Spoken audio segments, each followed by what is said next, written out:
The House of Squibb, manufacturing chemists to the medical profession since 1858, bring you Academy Award. The pictures, the players, the techniques and skills which have won or been nominated for the coveted awards granted each year by the Academy of Motion Picture Arts and Sciences to each in his field for outstanding achievement.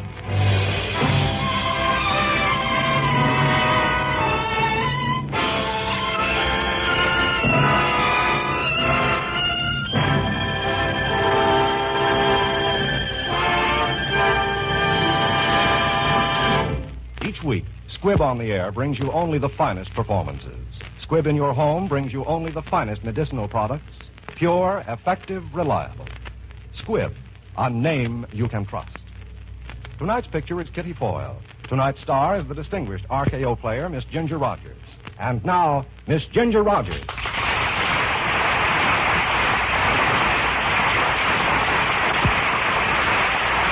Thank you. And good evening, ladies and gentlemen. My hope is that some of our excitement and pleasure in reenacting these Academy Award roles will be communicated itself to you through our performances. Also, it would be ungrateful of me if we were to do Kitty Foyle tonight without thanking the men who brought Kitty to the screen. So thank you, David Hempstead and Sam Wood. Kitty Foyle was written for radio by Frank Wilson with an original musical score composed and conducted by Lee Stevens, and our producer-director is D. Engelbach.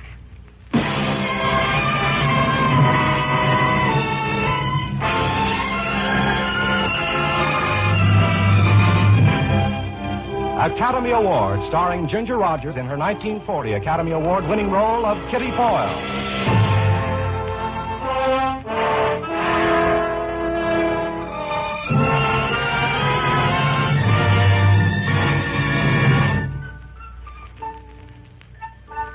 Kitty! Kitty! Kitty, girl! Yes, Pop? Shut that dang thing off! I can't, Pop. I can't. I'm going too fast. I'm on a sleigh ride.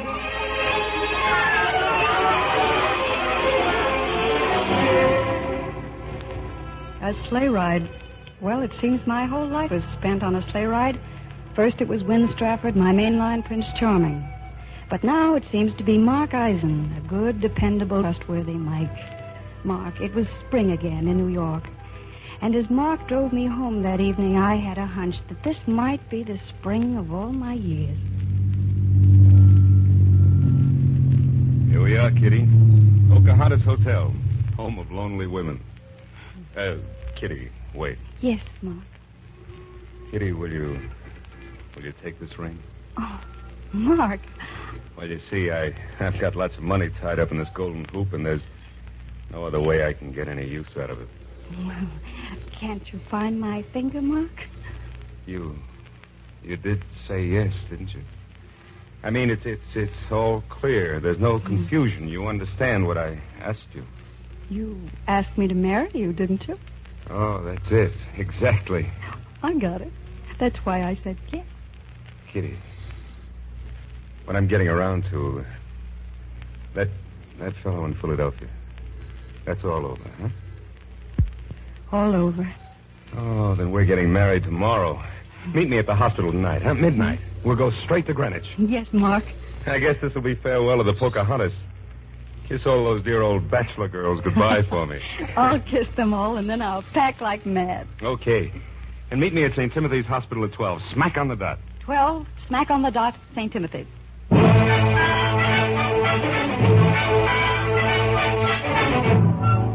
Good evening, Miss Foyle. Good evening. My key, please. Thank you. Oh, will you make up my bill tonight? Oh, you're leaving? I'll say I am, Joe. I'm getting married. Oh, please send for my bags around 11:30. Right.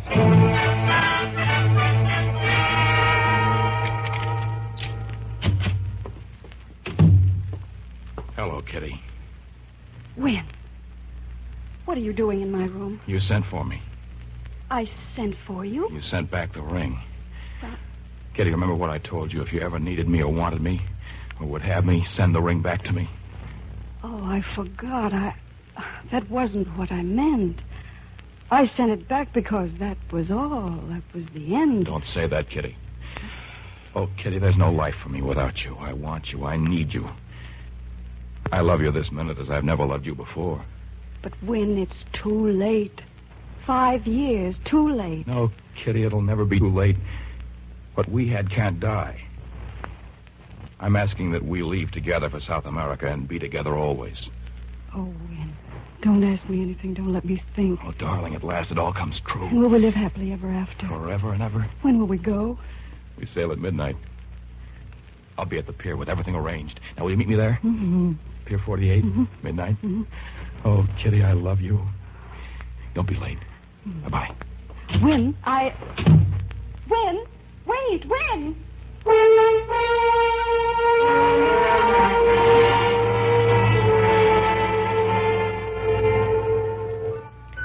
Well, Kitty Foyle, here we go again.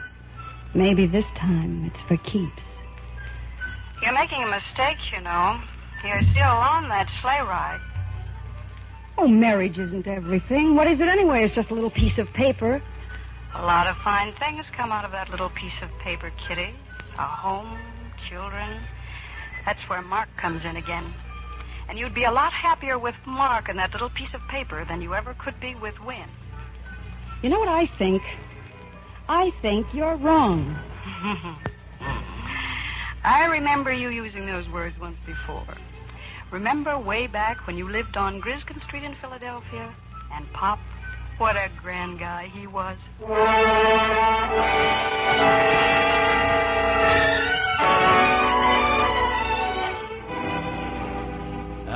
Kitty, I guess an old he like me never had any business trying to raise a daughter anyhow.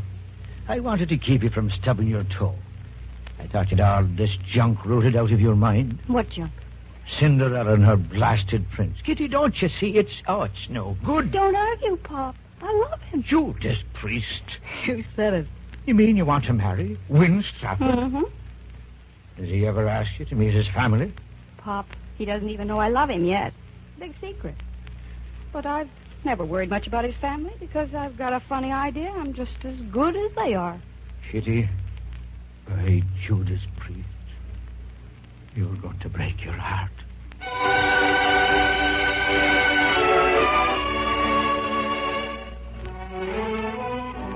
It was so easy to fall in love with him. You were doing it from the start. Falling in love with your boss. But there's no getting around it. Those were probably the happiest days in your life. Crazy but nice. Like the first time he took you to New York. I've never been in a speakeasy before. Best people in New York come here. Here we are, Mr. Stratford. My last bottle of Strake. Oh, thanks, Giono. What's a Strega? It's Italian brandy. Oh, I know. They say if two people drink it together, they'll never drink it apart. Win, why did you bring me here? Well, 4 or 5 years ago, I got into this place at Giono's. I liked it. I liked it because all of a sudden I felt free here. Philadelphia, the main line, all of those things that order my life, they disappear the minute I enter that door. Well, I wanted to make a good impression on you, so I brought you where I thought I most likely could do it. Well, Win, I didn't mean to criticize you. Kitty. I was just... Yeah. Kitty, I've got an idea. Will you go to the assembly with me this year? Me? Are you kidding? No, cross my heart. That's funny. You know, when I was a little girl, I used to read in the papers about the assembly in Philadelphia and cut out the pictures of the society ladies, their beautiful dresses, and use them for paper dolls. That's probably the best use they've ever been put to. I know they've got rules and a committee that goes over the list of those invited, and they come across somebody like Foyle, boom, and the next thing you know, you're being scraped off the sidewalk. You leave that to me. My mother's on that committee. Oh, oh, Win. Have you ever had a dream come to life right in front of your very eyes? No, but I'm still hoping. Is it a date, Kitty? I'm crazy, I know, but it's a date. Come on. Let's get our wraps and get out of this smoky den. Where are we going? I've got to go home pretty soon. We're going to Lake Pocono just for an hour. See the sunset. But it's already set. Oh, we'll see the moonrise. I'll get you home in time for supper. Come on, Kitty. It's not much of a drive, and you belong in moonlight.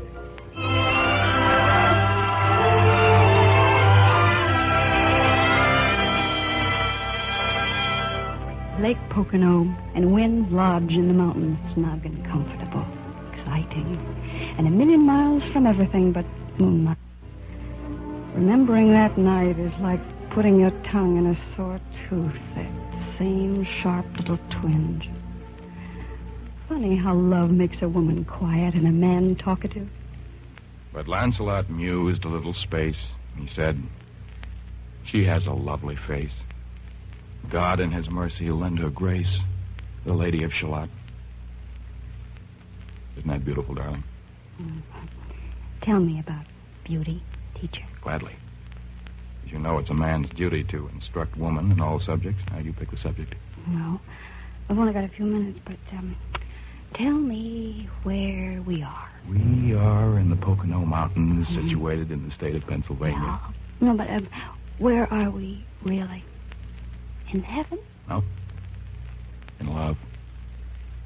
Tell me about love. Well, first, there was a man. Mm-hmm. And there was a woman. Oh, what did the man and the woman do? Well, at first, they just hung around. And one night, a strange thing happened. What? They were sitting in front of a fire like this, and the firelight played upon the woman's face. And the man, for the first time, saw how beautiful she was. Looking into her eyes, he suddenly beheld all the wonders of life. So, immediately, he made love to her. Well, didn't the woman object? No. She loved him, too. Why? Well... Because he was everything that she had ever dreamed of. Oh, my darling. I love you, Win.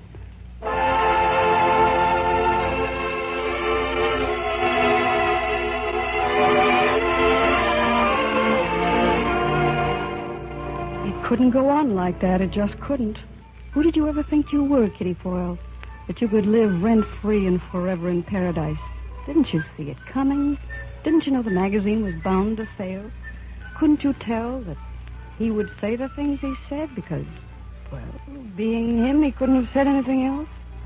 Did you have to hurt inside as if he'd stabbed you with a knife? Yes, Kitty Foyle, you did. Well, the magazine's done. It's folded. It's finished. $10,000 my mother gave me to spend. Now, what will you do? Me? Oh, that's right. I'm out of a job. Yeah. Well, I might get one in New York. I can't let you do that. Why? Why not? Because it's just silly. Sides would be too far apart. Well, it is in China. Kitty. Well, this is kind of delicate, but... Yeah, well, go on. Your father isn't very well. You're all alone, and it's too much for you to handle. Yes? I mean, I feel that I'm kind of responsible. It isn't your fault the magazine failed, and so... Well, until you get another job, I don't want you to have to worry about money. What do you mean? I'll just keep you on the payroll. It's only fair, you know, because... Just a minute. You don't need to worry about me, Win. I'm free, white, and 21, or almost. And I'd love you from here on out, or till I stop loving you. But nobody owes a thing to Kitty Foyle. Except Kitty Foyle. Kitty. Wait. Kitty!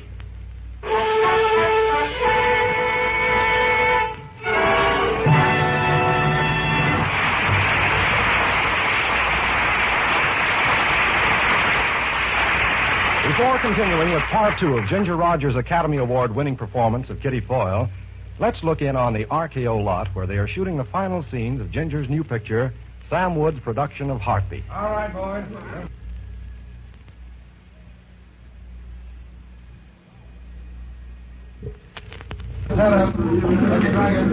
Here we are. Much like Alice in Wonderland, isn't it? Walking into a strange new world. Had you any idea it took so many skills and crafts to make a fine picture? Here's a young lady we might persuade to talk to us for a second. Oh, miss. Hello. Hello. May I ask what your job is on this lot? Sure. I'm a makeup girl. Right now I'm working on Heartbeat. That's Miss Rogers' new picture, you know. Yes, I know. That must keep you pretty busy, doesn't it? Well, I'll say it does. But it's worth it. Just wait till you see Ginger Rogers in this one. Well, I'm certainly looking forward to that.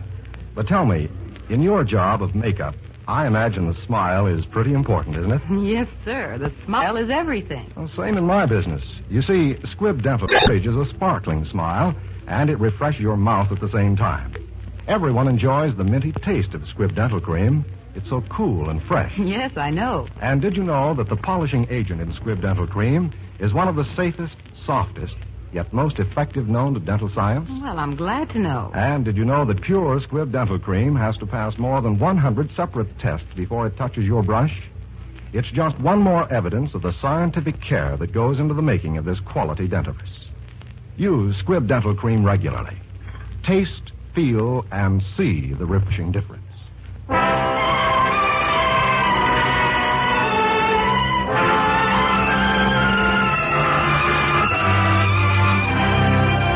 And now for part 2 of tonight's picture, Kitty Foyle, starring the Academy Award winner, Miss Ginger Rogers.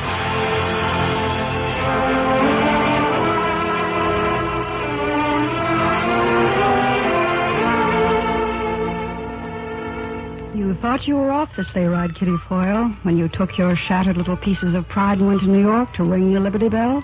But you were wrong. Getting a job selling perfume, meeting a swell guy like Mark, hiding your pain in the crowds, no dice, Kitty Foyle. You were still on that sleigh, and you had a ticket in your heart for the entire trip. Molly, where are you? For heaven's sake, what's going on here? I don't know. I got home and they started coming. Somebody's nuts. I know the delivery boy like a brother right now. You should see what's in the bathtub. Water lilies. And look at these. A hothouse we got. $1 million worth of flowers, and they're all for you. For me? Well, who are they? Well, they're from Win. It's Win.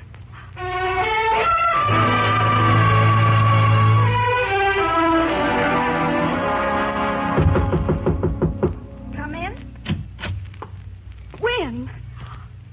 Win. Kitty, Oh, Win, how did you ever find me? I just followed my heartbeats. Here, presents. Shall I go outside while you dress, or can I just close my eyes? Where'd you dress? We have a date tonight for the assembly. Only ours is going to be right here in New York. Oh, Win, you remember. Hey, I hope you like this dress.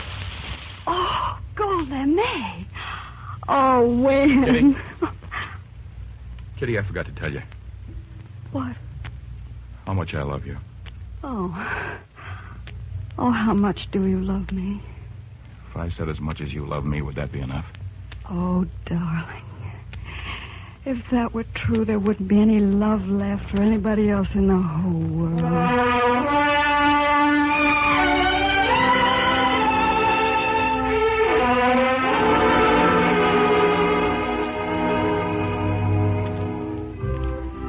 Having fun? I'm dancing in a dream. Our very own private assembly ball at the Ritz. Here, I've got something for you. Yeah. What is it? A ring, darling. Wow, odd. But it's beautiful. It was my great-grandmother's. Oh. It's a symbol of eternal life. A snake eating its tail, you see? Oh, I see. A symbol of eternal life. From my great-grandmother to me and you and to those that come after us forever. It's our family. When? Why are you giving it to me? Kitty, will you marry me? Oh. I can't. You love me now only because we're not in Philadelphia. I'll fix that. Boys, would you play the sidewalks of New York, please? What's the idea? Oh, that's our song now. We're New Yorkers. With us. Oh, darling, no main line, no Philadelphia. Just you and me and you. Dear God, please don't ring the alarm clock for just a little while. Let it go on just as it is now. Just as it is now. Oh, he heard me. It's Sunday morning. Those are wedding bells, darling. Oh. Wedding bells for us.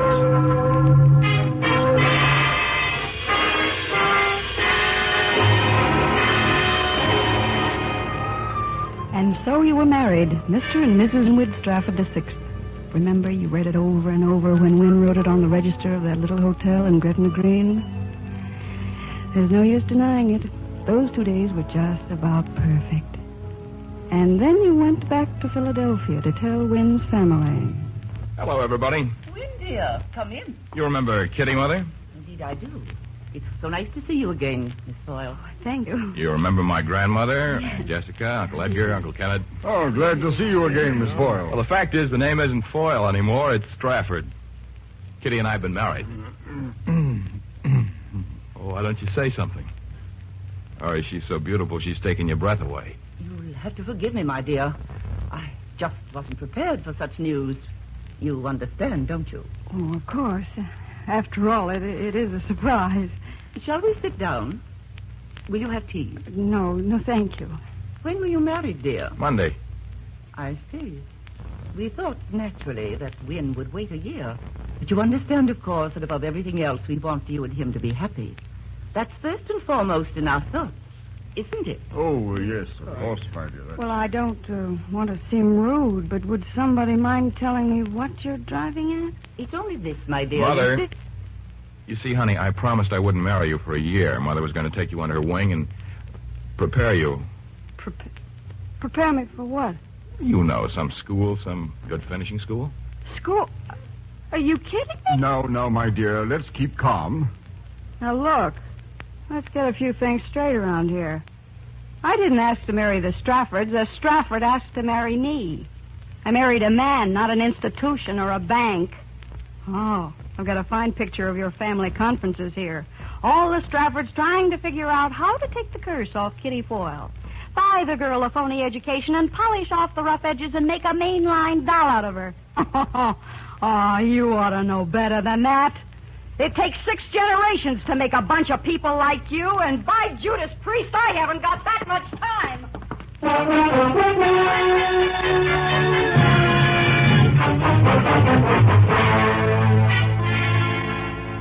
Fine words, Kitty Foyle. Well, back to New York and your old job. It's not living, though, when every time you hear a knock on the door, you hope it's somebody you know isn't going to be there. When every time you walk down the street, you think you see him coming through the crowd. And finally, you run into Mark again, and he takes you out for a drink. Poor Mark, he would pick Giono's. What's the matter, Kitty? Don't you like Giono's? Good evening. Oh, give us something kind of special, huh? Maybe straight? Yes, 2 of them.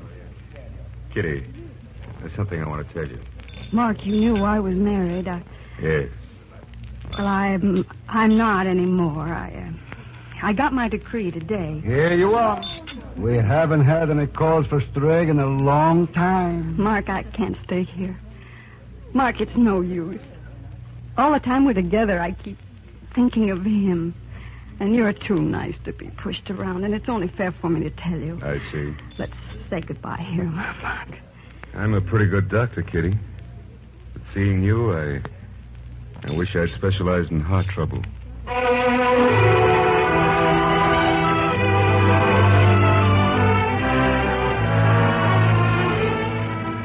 You were ghost-ridden and haunted, Kitty Foyle. You ran until you couldn't run anymore. And then one day, an item in a Philadelphia paper. Mr. and Mrs. Devereux Gladwin announced the engagement of their daughter, Miss Veronica Gladwin, to Mr. Winwood Strafford VI. You thought you could only die once, but you learned. You learned. And time kept on doing business at the same old stand, 5 years of it. Then they sent you down to Philadelphia to open a branch of the store. You were afraid to go, afraid of all the things it might bring back. But nothing happened until the afternoon of your last day, about 4:30. I think I'd better have some perfume, too. Oh, yes, madam. Are you going to the opera or dancing? I'm going to the assembly tonight. I see. What flowers are you wearing? Oh, I haven't thought yet. I'm glad you mentioned that because I usually have to buy them myself. Oh, in that event, I suggest St. Fit perfume with Amelia's or... Telephone call, Mrs. Stafford. Oh, thank you. Mrs. Stafford. Oh, it couldn't be. Hello? Hello? Oh, hello, Wynne. Oh, you don't have to go to New York again, do you? But, Wynne, in the 5 years we've been married, we've never gone to the assembly together. Very well. I'm sorry, but I'll have to leave right away. May I send the perfume to the house with the other things? No, I'll make a selection some other time. the assembly. Tonight. Mrs. Wynne Stafford. Is that all, Miss Foyle? The package is ready to go to Mrs. Stafford. Yes, that's... No. No, wait. Here's something else. Wrap this up. This ring. For Mr. Stafford.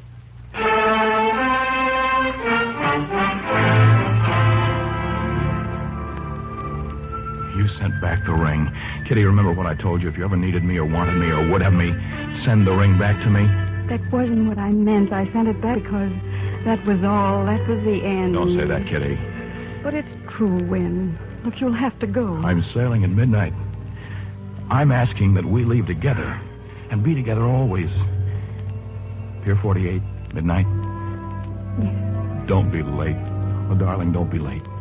And will I live happily ever afterward? Forever and ever. Forever and ever.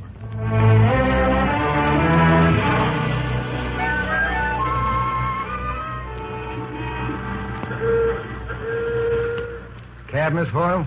Oh, yes, please.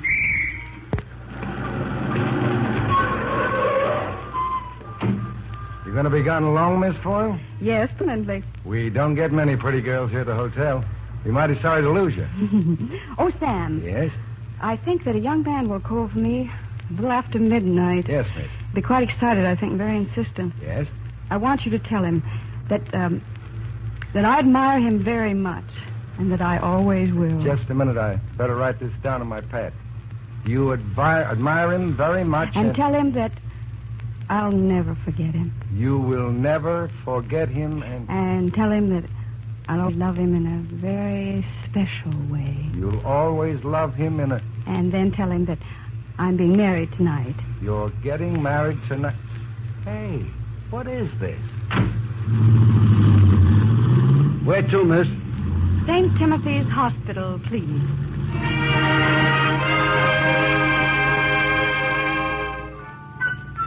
No. I've had enough of sleigh riding. Goodbye, Wynne. Goodbye, dear. But here's where I get off.